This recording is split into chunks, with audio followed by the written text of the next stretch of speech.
नोकऱ्या मिळणं, क्लास 1 ते क्लास 4 ऑफिसरच्या नोकऱ्या मिळणं, शासकीय सरकारी नोकऱ्या देणं हे मोठ्या प्रमाणात सुरू झालंय आणि त्याच्या विरोधात हे आमचं आंदोलन आहे. आज आपण जर बघितलं तर 9 कंपन्यांना हे कॉन्ट्रॅक्ट मिळणार आहे ज्याच्यावरती भरतीवरती नोकऱ्या दिल्या जाणार आहेत आणि ते अनकॉन्स्टिट्युशनल आहे असं आमचं म्हणणं आहे. कारण तुम्ही सरकारी अधिकाऱ्यांच्या नोकऱ्या जर तुम्ही कॉन्ट्रॅक्टवरती देताय तर तुम्ही ह्याचा अर्थ हेच डिक्लेअर करताय की तुम्ही हे सरकार भाड्यावरती दिले चालवायला आणि ते भारताच्या संविधानाच्या विरोधात आहे. त्याच्यामुळे आम्ही याच्यावरती आंदोलन करतोय आणि स्पर्धा परीक्षा परत आणल्या पाहिजेत ही आमची एक प्रामुख्याने मागणी. त्याच्याच बरोबर जिल्हा परिषदेच्या ज्या शाळा आहेत त्या 4 शाळांचं एक मध्यवर्ती क्लस्टर करण्यात येणार आहे आणि तो क्लस्टर कुठल्या तरी कॉर्पोरेट सेक्टर मधल्या कंपनीला चालवायला देणार आहे आणि तो जो कॉन्ट्रॅक्ट असणार आहे तो 11 महिन्यांचा असणार आहे फक्त. आता जर आपण बघितलं तर तुम्ही 4 शाळा बंद करताय तर याच्यावरती ज्या तालुक्याच्या ठिकाणी त्या जिल्हा परिषदेच्या शाळा आहेत त्या तालुक्याच्या ठिकाणी जे आजूबाजूला गाव आहेत त्या गावांचं नुकसान होणार आहे. सगळ्या विद्यार्थ्यांना परत खूप प्रवास करून त्या मध्यवर्ती क्लस्टरच्या तिकडे यायला लागणार आहे. हा एक महत्वाचा मुद्दा आहे. जिल्हा परिषदच्या शाळा बंद करणं म्हणजे तुम्ही गोरगरीब विद्यार्थ्यांकडनं, ग्रामीण भागातनं आलेल्या विद्यार्थ्यांकडनं, तमाम कष्टकरी, शेतकरी, वंचित समाजातल्या विद्यार्थ्यांकडनं शिक्षणाचं साधन हिरावून घेताय असा एक अर्थ होतो. आणि मला एक गोष्ट कळत नाही की तुम्ही जेव्हा 11 महिने एक शाळा चालवायला देता तेव्हा 11 महिने झाल्यानंतर पुढच्या वर्षी विद्यार्थी काय करणार आहेत, कुठल्या शाळेत जाणार आहेत, नवीन शाळा शोधणार आहेत तुम्ही. त्यांच्यावर ही अपेक्षा ठेवता की त्यांनी 1 वर्ष शाळा करून शहरात यायला पाहिजे. तर या सगळ्याच्या विरोधात हा आमचा आज एक महत्वाचा मोर्चा आहे.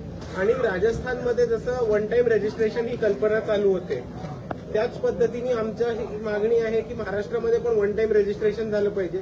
तुम्ही पोर्टलवरती जावा, एकदा फी भरा, एकदा रजिस्ट्रेशन करा आणि त्या एकदा भरलेल्या फी मधनं आणि रजिस्ट्रेशन मधनं तुम्हाला प्रत्येक स्पर्धा परीक्षा आणि प्रत्येक कॉम्पिटेटिव्ह एक्झामला तुम्हाला अपियर होता येईल, तुम्हाला सीट मिळायला पाहिजे. असं नाही व्हायला पाहिजे की तुम्ही प्रत्येक पोर्टलवरती वेगवेगळ्या वेळेस जाऊन वेगवेगळ्या वेळेस रजिस्टर करा आणि त्याच्यावरनं परत फीस भरत. तर या सगळ्याच्या विरुद्ध आज वंचित बहुजन आघाडीने महाराष्ट्रामध्ये बऱ्याच ठिकाणी आंदोलन केलंय. लातूर, सांगली, परभणी, नांदेड, अकोला, औरंगाबादमध्ये लवकरच होईल. त्याच पद्धतीने आज नाशिकमध्ये हा आम्ही विद्यार्थ्यांच्या प्रश्नांवरती भव्य मोर्चा ऑर्गनाईज केलेला आहे. याच प्रश्नांना धरून असा मुद्दा मागे काही उपस्थित झाला होता की ज्या स्पर्धा परीक्षा होतात त्या कंपन्यांना जे दिलं जातं तो एक प्रकारचा स्कॅम आहे. योग्य व्यक्तींनाच त्याचे ऍक्सेस असतात, ते थेट प्रश्नपत्रिका फुटेपर्यंतचा विषय होतो. वारंवार सरकारकडनं स्पष्टीकरणही दिलं जातं, मात्र हा घोळ कायमस्वरूपीचा असतो, हा कधीच निकाली लागत नाही. याच्यावर आपली भूमिका काय? नाही, ह्याच्यावरती एकच भूमिका असणार आहे की 1 टाइम रजिस्ट्रेशन केलं तर हा मुद्दा सॉल्व्ह होतो. आणि आमची अशी पण मागणी आहे की एक पेपर फुटीच्या विरोधात कडक कायदा यायला पाहिजे आणि त्या कडक कायद्याच्या अनुषंगाने एक कारवाई पण झाली पाहिजे, स्ट्रिक्ट प्रोसिजर झालं पाहिजे आणि शासनाने त्यांचा कारभार हा जास्त दक्षतेने केला पाहिजे.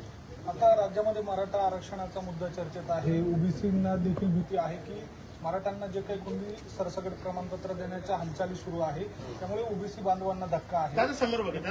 या सगळ्या पार्श्वभूमीवर आता बिहार सरकारनं 75% पर्यंतचा त्यांच्या आरक्षणाचा टक्का वाढवलेला आहे. महाराष्ट्रात ते शक्य आहे का आणि एकूणच हा जो टक्का वाढवतोय हा कायद्याच्या दृष्टीने योग्य आहे असं वाटतं का?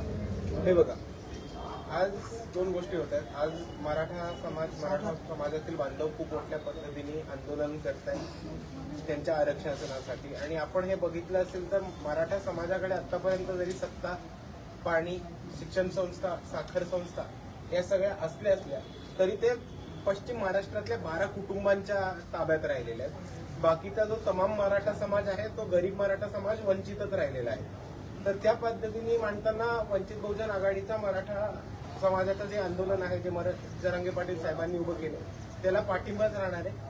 पण आमचं हे पण म्हणणं आहे की ओबीसीच्या आरक्षणाला धक्का न लागू देता ते मराठा रिझर्वेशन आणायचा फॉर्म्युला हा बाळासाहेबांकडे आहे आणि तो लवकरात लवकर आम्ही सत्तेत गेल्यावर अंमलात आणू. त्याच पद्धतीने माझं असं म्हणणं आहे की बिहारचा रिझर्वेशनच्या आधी एक महत्वाची गोष्ट आलेली की बिहारचं सेन्सस आलेलं आणि त्या कास्ट सेन्ससमध्ये आलेलं की जो आपण वंचित घटक म्हणतो किंवा बहुजन घटक म्हणतो तो बिहारचा 80% किंवा 82% फॉर्म करतो. आणि जर आपण हाच डेटा बघितला तर रिझर्वेशनच्या विरोधात जे बोलतात त्यांना एक गोष्ट कळेल की इकडचा 20% लोक ह्याच्यावरनं रडतायत की 50% गोष्टी 80% लोकांसाठी रिझर्व्ड आहेत. आणि ह्याच्यावरनं तुम्हाला कळलं असेल तर आपण ते 75% पर्यंत सहज नेऊ शकतो आणि ते अनकॉन्स्टिट्युशनल नाही. म्हणजे असाच काही फॉर्म्युला बाळासाहेबांच्या पण मनात आहे का? हो, असाच एक फॉर्म्युला बाळासाहेबांच्या मनात आहे. असाच एक फॉर्म्युलापेक्षा वेगळा फॉर्म्युला बाळासाहेबांच्या मनात आहे, जो बाळासाहेब सत्तेत गेल्यावर तुम्हाला कळेल. पण मग मध्यंतरीच्या काळामध्ये सर्वपक्षीय बैठक झाली, यामध्ये प्रत्येकाचं मत विचारात घेण्यात आलं. त्यावेळेला असा काही आपल्या माध्यमातून कुणाच्या माध्यमातून काही हा फॉर्म्युला सांगण्यात आला का सरकारला? कारण आता रोष दिवसेंदिवस वाढत चाललेला आहे. मग जर सत्तेत येऊन याच्यासाठी खूप काळ जाणार आहे, मग तोपर्यंत कुठला समाज विठीस धरू नये आणि त्या दृष्टीने काही केलं जाईल का? हे बघा, सर्वपक्षीय बैठक झाली होती तेव्हा वंचित बहुजन आघाडीच्या प्रदेश अध्यक्षा रेखाताई ठाकूर तिकडे गेले होत्या. त्यांनी मराठा आंदोलनाला पाठिंबाही जाहीर केलाय आणि त्यांनी हेही जाहीर केलंय की मराठा आरक्षण मिळालं पाहिजे, पण ते बहुजन किंवा ओबीसी आरक्षणाला हात न लावू देतात. त्याच पद्धतीचा आमची मांडणी ही रेखाताईंनी सर्वपक्षीय बैठक ज्या 2 वेळेस वेगवेगळ्या झालेल्या, तर दोन्ही वेळेस त्यांनी तो सर्वपक्षीय बैठकीमध्ये मुद्दा उपस्थित केलाय आणि तो बाकीच्या सर्व पक्षाचे जे पॅनल आलेले त्यांना तो मुद्दा पटलाय आणि तो त्यांनी अप्रिशिएट पण केला होता. आता जे सत्तेत आहेत त्यांना हे आंदोलन स्वतःच्या मतासाठी वेठीस धरायचं, एका समाजाला लवकरात लवकर कामाला लागायचंय आणि एक एक प्रश्न निकालात काढायचा. हा सत्ताधाऱ्यांना हा प्रश्न तुमच्या प्रश्नाचं उत्तर द्यायला लागेल, त्याचं उत्तर मी नाही देऊ शकतो. एकंदरीतच आपण सध्याची परिस्थिती बघितली तर आरक्षणावरून आता मराठा समाजाची मागणी आहे की ओबीसी मधून सर्वकडे आरक्षण मिळावं. तिकडे आता ओबीसी समाज देखील आक्रमक होत आहेत, ओबीसी नेते एकत्रित होत आहेत. आरक्षण हा मुद्दा आता 2 जातीमध्ये तेढ निर्माण होता असं वाटतं.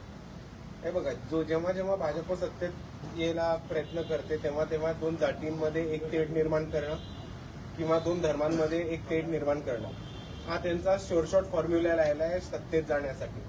आणि जोपर्यंत भाजप सत्तेत आहे आणि भाजप अशा प्रकारचे खोडसाळपणा करत राहील तोपर्यंत 2 समाजामध्ये तेढ होताना, 2 धर्मांमध्ये तेढ होताना आपल्याला जास्तीत जास्त वाढताना दिसेल. याच मुद्द्यावरून राज्याचे मंत्री देखील आमने सामने येतात. एकीकडे शिंदे गटाचे मंत्री शंभूराज देसाई आणि त्याचप्रमाणे अजित पवार गटाचे नेते जे आहेत मंत्री छगन भुजबळ आपल्याला आमने सामने येताना दिसतात. सरकारमध्ये मत हे बघा, आत्ताचे जे सरकार आहे ते इकडून तिकडून आणलेल्या लोकांचं सरकार आहे.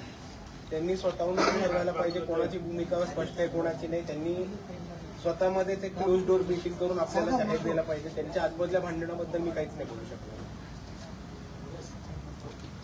थँक्यू.